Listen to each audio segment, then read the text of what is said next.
Olá, colega administrativo, tudo bom? Pessoal, eu vou compartilhar uma regrinha aqui que eu aprendi, que é excelente para o ambiente de trabalho. Às vezes a gente ouve comentário de colegas, de um colega falando do outro, a gente falando de um colega. Eu aprendi uma regrinha que eu queria compartilhar com vocês, que vai trazer muitos benefícios para a vida de vocês, que trouxe para mim. Há pouco tempo atrás eu ouvi uma dica, duas dicas bacanas.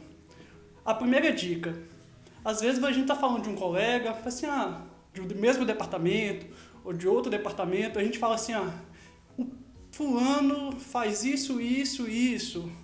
O fulano deixa de fazer isso, isso, isso. Alguns casos. A regra é: o que você vai falar do seu colega, se ele estivesse do seu lado, você falaria do mesmo jeito? Sim, Plínio, eu falaria do mesmo jeito, sem problemas.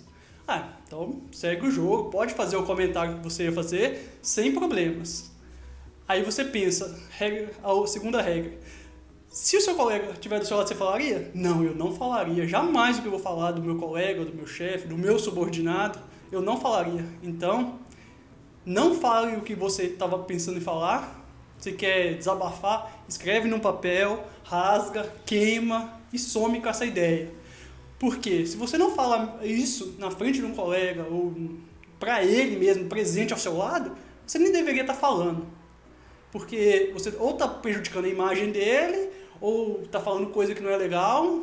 Se você está falando o que você está falando, ele não pode estar presente. Então você nem deveria estar fazendo esse tipo de comentários.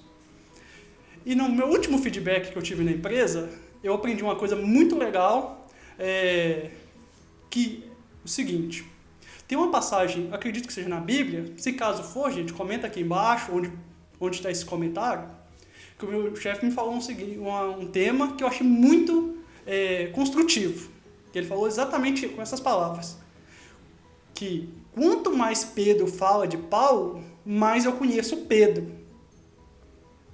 O que podemos pensar sobre isso? Quanto mais a gente fala de outra pessoa, mais você se expõe. Positivamente e negativamente também. Imagina, você passa o dia inteiro falando mal, reclamando. É igual a hiena do desenho. Vida, céus. Você está mostrando você.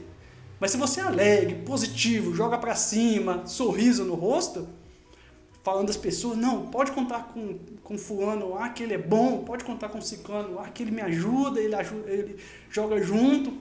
Você está mostrando quem é você. Então, pessoal, sempre que formos comentar de alguém, é só usar essas duas regrinhas. A pessoa, que eu estou falando da pessoa, o nome da pessoa que eu estou falando, se ela estivesse ao meu lado, eu continuaria? Sem problemas, posso falar. Se ela estivesse ao meu lado, eu falaria o que eu estou falando? Não, não falaria. Então, não preciso nem continuar. Morreu o assunto, não continuo comentários. E esse segundo ponto lá: quanto mais você fala de uma pessoa, mais você está se expondo. Então pense bem antes de falar. E tem um ditado que fala o seguinte: você pensa que a pessoa é boba enquanto ela está calada. Quando ela abre a boca, tem algumas pessoas que você tem certeza que ela é boba, que ela não está preparada ainda. Então use bem as palavras, na hora de se expor, na hora de falar de alguém, de falar de um projeto. Use da melhor forma. Tá bom, gente? Um abraço e até breve!